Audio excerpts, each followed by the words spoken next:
here, my friend VJ from Dennerle. What a surprise. Hey, nice to meet you. Good to meet him. He's already here looking at my shrimp that we will collect in a minute, because we are here to check some shrimp for the aquascape that we will do later on.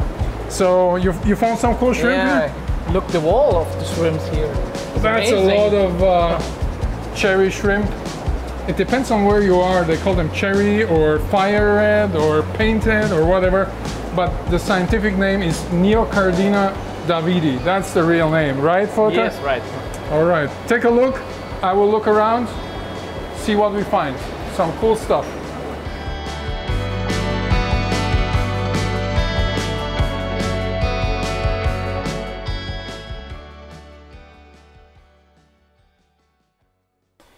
Hello everyone, we are here to show you how to set up a shrimp tank, and we just came back from my friend Aquarium Dietzenbach, and he gave us some really nice shrimp. So before we put the shrimp in, of course we have to prepare the tank.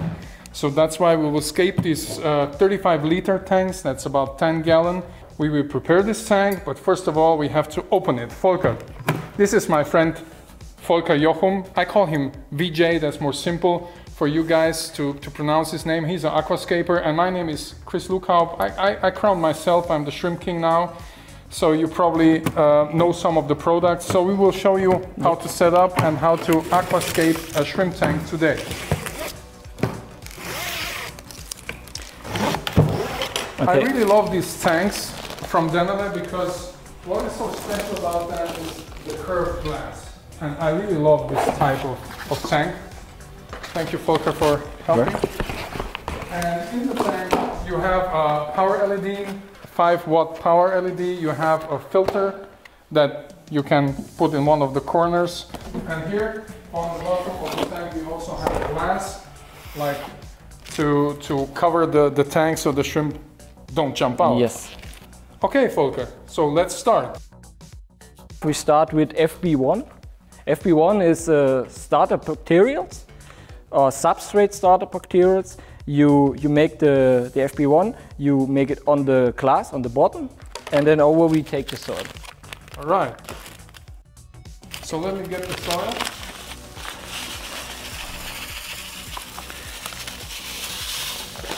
You put it all over, and we will just put it a little bit from the front. We will take it from the front a little bit with the brush that we have here, just so you don't see it in the front. And as I love to use this Shrimp King soil, it's an active soil, especially made for shrimp. This is like baked earth. It comes out of an oven with about 600 degrees Celsius. That's about 1100 Fahrenheit. So nothing lives there if it comes out of the oven. This is for sure, because a lot of people ask me about that. And this active soil buffers the water to a pH of 6.0 to 6.5. And we would like to have that because most of the shrimp species, they like to have a little bit acidic water. So the soil is just perfect, it buffers. It's a natural product, and we will open it. I like to use a lot of soil.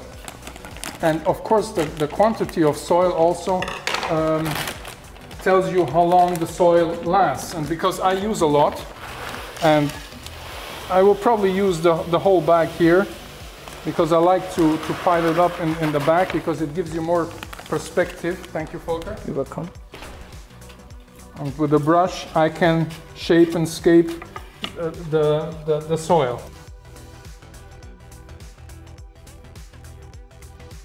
Now, before you start with scape, it's better we take the filtration system in.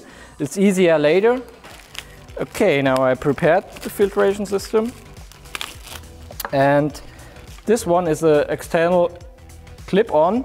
You make it on the front and make clip, and then it's safe for baby shrimp.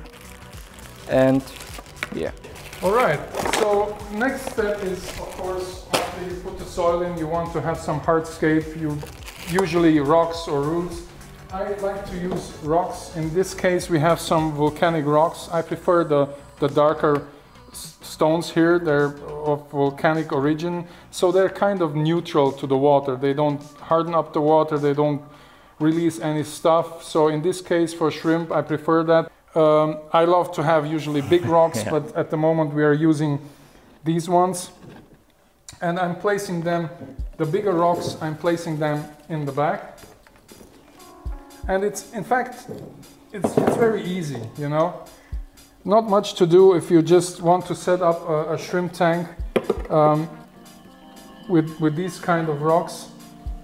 It's an easy thing. And in between the rocks, we later can place the plants. One of my favorite plants that I like to use for shrimp is Eleucharis pusilla. It's like a grass plant, and that grows about this height. That's about 7 to 8 to 9 centimeters, and in inch it's probably 3 inch. This plant is in a small plastic thing. This name is tissue culture plants. Tissue culture. Tissue culture. These plants came from the lab, and you can see it. This is free from pesticides, free from snail, and free from algae. I take out a little bit of the plant with the tweezer, and then I will put it in the soil like this. So this process will take about 5 to 10 minutes to plant everything. If you prepare it, or if Volker helps me preparing it, it will not take that long. The second plant that we are using in this plant is Ranunculus inundatus. It's also a plant that don't grow that big. No. So we will put it, but for this tank we will use it in the background.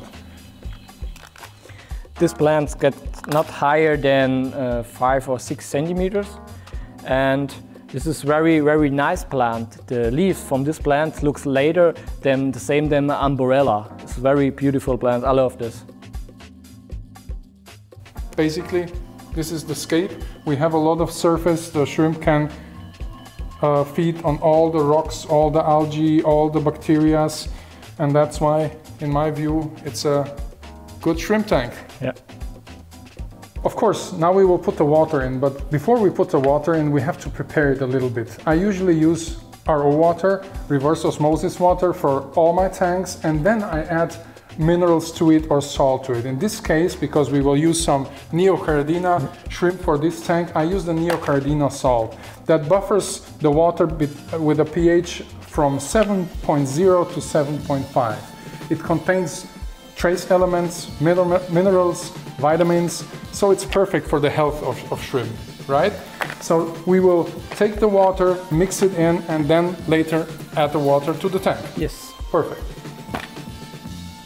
Okay, Chris, you speak from the ammonia problem in the first time when you start with this tank. In the beginning, In the beginning time. When you set it up. Yeah, and we have a special product for this problem, and the name is Bacto Elixir Bio. And in this small bottle, it's 5 billion of living microorganisms. Organisms, right? Yes. Little bacteria and stuff? Yes. It's all in this bottle? Yes, all in this bottle, and it's very easy. You shake it, open it, and make it in your tank. Just put it all in? You can all it, yes, you can all in, it's no problem. All right, so now we have it in. How long it will take until we can put the shrimps in then? 1 day or a couple of hours? No, you must wait. Better is you wait 2 weeks. 2 weeks? 2 weeks is also better. Okay, so we wait 2 weeks and then you can put the shrimp in. So be a little bit patient. So far so good. Now we have different types of Neocaridinas here, different colored forms.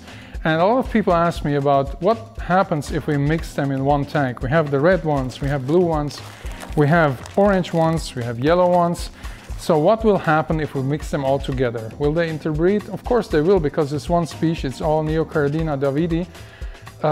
Offspring, this is a big issue. Usually the offspring is like transparent to brownish colored. So what you can do to avoid that you have a lot of offspring that has no color, just put females in or just males. So then you will not have the problem that there will be a lot of offspring that has no color, and you have a beautiful tank for like 1.5 to 2 years. So this is how you can avoid if you want to have them all in one tank. This is what I do. Next thing, we have the lights that go also. Just place them right here. And then we have the lid, and we just closed aquarium, because I told you before that if you add shrimp to a new aquarium, especially Cardina multidentata, the Amano shrimp, they like to jump out, and especially at night, they want to go around your flat or your room. So that's why we have to avoid that. We put the lid on.